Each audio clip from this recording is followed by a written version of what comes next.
ప్రకాశం జిల్లాలో దారుణం జరిగింది. దర్శి మండలం శివరాజ్ నగర్ లో 4 ఏళ్ల బాలుడికి వాతలు పెట్టింది సవతి తల్లి. దీంతో బాలుడికి తీవ్ర గాయాలు కావడంతో ఆమె ఇంటి నుంచి పరారైంది. తీవ్రంగా గాయపడిన బాలుడిని స్థానికులు ఆసుపత్రికి తరలించారు. శివరాజ్ నగర్ కి చెందిన ఆంజనేయులు భార్య చనిపోవడంతో అదే గ్రామానికి చెందిన లక్ష్మి అనే మహిళను రెండో వివాహం చేసుకున్నాడు. అయితే మొదటి భార్య కొడుకు బ్రహ్మయ్యపై లక్ష్మి రోజు తన ప్రతాపాన్ని చూపిస్తోంది. దీంతో బ్రహ్మయ్య శరీరం మొత్తం గాయాలయ్యాయి. తాజాగా చెప్పిన మాట వినలేదని రాత్రి అట్లకాడతో వళ్లంతా వాతలు పెట్టింది. దీంతో బ్రహ్మయ్య తీవ్రంగా గాయపడడంతో లక్ష్మి ఇంటి నుంచి పరారైంది.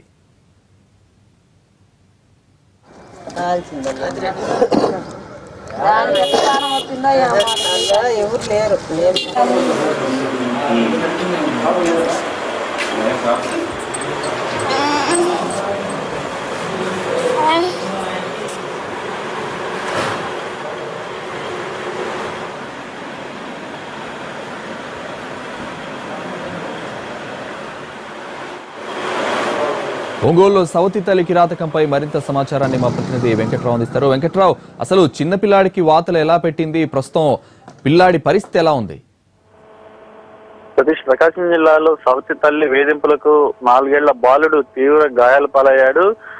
బాలుడు తీవ్రంగా గాయాలు పాలవడంతో సవతి తల్లి ఇంటి నుంచి పరారైన ఘటన దర్శి మండలం శివరాజ్ నగర్ లో రాత్రి చోటు చేసుకుంది. అయితే రాత్రి చెప్పిన మాట వినలేదని చెప్పని 4 ఏళ్ల బాలుడు బ్రహ్మయ్యకు సవతి తల్లి లక్ష్మి ఒళ్ళంతా వాతలు పెట్టింది.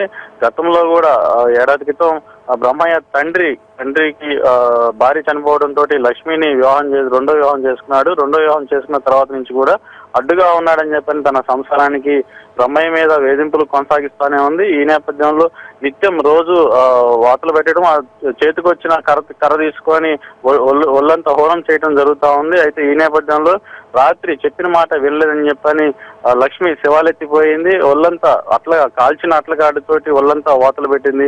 దీంతో ఒక చోట శరీరంలో ఒక చోట అని చెప్పకుండా ఒళ్ళంతా కూడా పూర్తిగా గాయాల పాలైన బ్రహ్మయ్య ప్రస్తుతం దర్శి ప్రభుత్వ ఆసుపత్రిలో చికిత్స పొందుతా ఉన్నాడు.